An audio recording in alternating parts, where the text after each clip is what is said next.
आप जानते हैं कि जिस दिन चुनाव की घोषणा होती है उससे पहले आता है मौका ओपिनियन पोल का। तो TV9 का ओपिनियन पोल आ चुका है। लगातार स्टेट बाय स्टेट उसके आंकड़े सामने आ रहे हैं।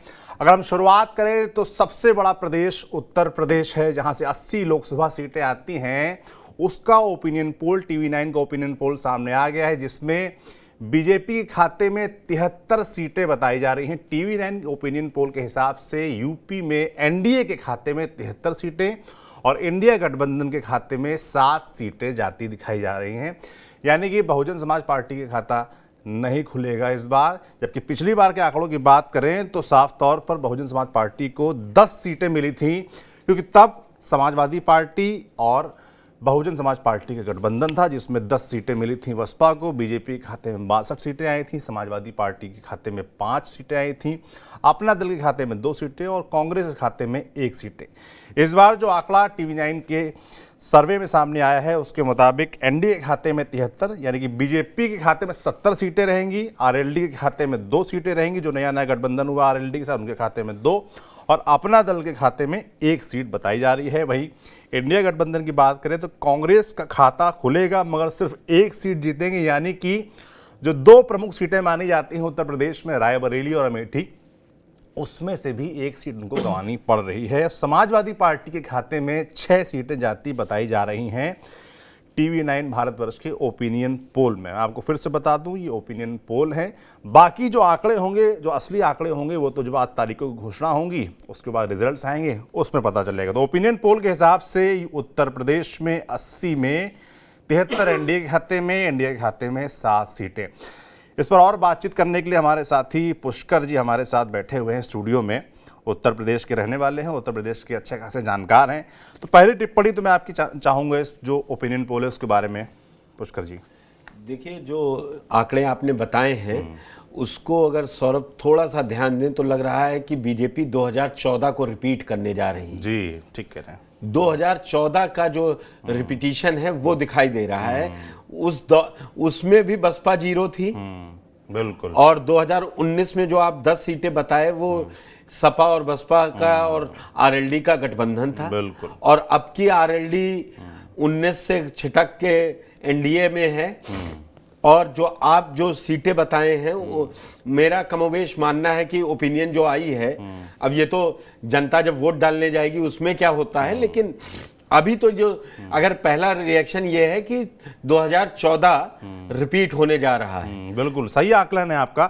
2019 के आंकड़े मैंने आपको बताया, 2014 के आंकड़े भी बता देता हूं जिनका जिक्र पुष्कर जी कर रहे हैं। उस वक्त बीजेपी के खाते में 71 सीटें आई थी, इस ओपिनियन पोल में 70 है, तो लगभग वही आंकड़ा है।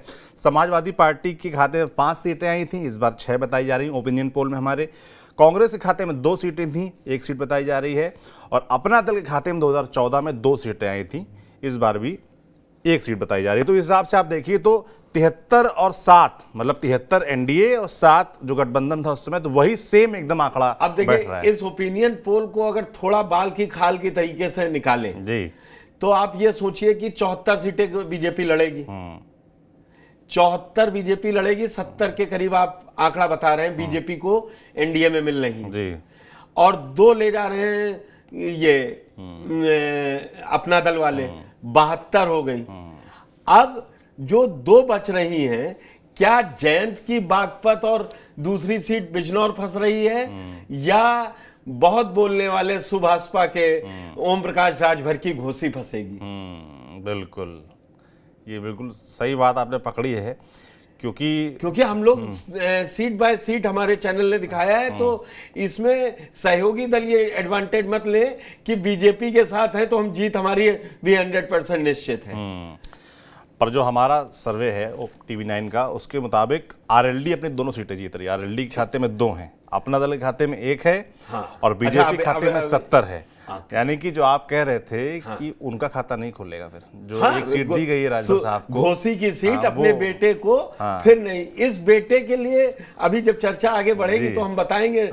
बहुत बड़ी लड़ाई लड़ी है, इसी के पीछे हर बार होती है, और इसके लिए ही सारी लड़ाई लड़ रहे हैं। बिल्कुल, इसके लिए लड़ाई लड़ी जा रही है। जाहिर सी बात है भाई, चुनाव आता है, चुनावी मौसम आता है तो सीटों को बंटवारा होता है, और सीटों को बंटवारे के बाद भाई सभी पार्टियां एक दूसरे से उम्मीद करती हैं कि इतनी सीटें ली हैं तो रिजल्ट भी उसी के मुताबिक होना चाहिए, मगर ओपिनियन पोल जो है उसमें उत्तर प्रदेश में भारतीय जनता पार्टी का जो गठबंधन है एनडीए, उसको भारी बढ़त साफ तौर पर नजर आ रही है। 73 सीटें, और जैसा कि पुष्कर जी ने कहा कि 2014 रिपीट हो रहा है इस बार। पिछली बार महागठबंधन बना था, समाजवादी पार्टी और बहुजन समाज पार्टी का गठबंधन था, जिसके रहते हमने देखा कि बीजेपी 62 सीटों पे पहुंच गई थी, बसपा के खाते में 10 सीटें आई थी, समाजवादी पार्टी के हिस्से में 5, अपना दल के हिस्से में 2, कांग्रेस 1 सीट जीती थी। तो इस तरीके से आप देखिए तो बीजेपी यानी एनडीए के खाते में 62 और 2 64 सीटें आई थीं, और जो महागठबंधन बना था उनके खाते में थीं 16 सीटें। मगर इस बार महागठबंधन नहीं है, इंडिया अलायंस से बहुजन समाज पार्टी अलग लड़ रही है चुनाव। साफ तौर पर कांग्रेस और समाजवादी पार्टी के जो इंडिया गठबंधन है उसमें शामिल नहीं हुई है।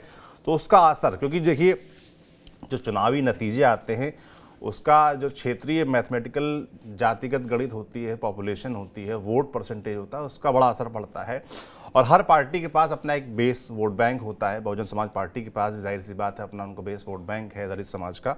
तो वो अगर इधर ट्रांसफर नहीं होगा तो जाहिर सी बात है उसका असर हमको जो ओपिनियन पोल है उस पर साफ तौर पर नजर आ रहा है। बिल्कुल बिल्कुल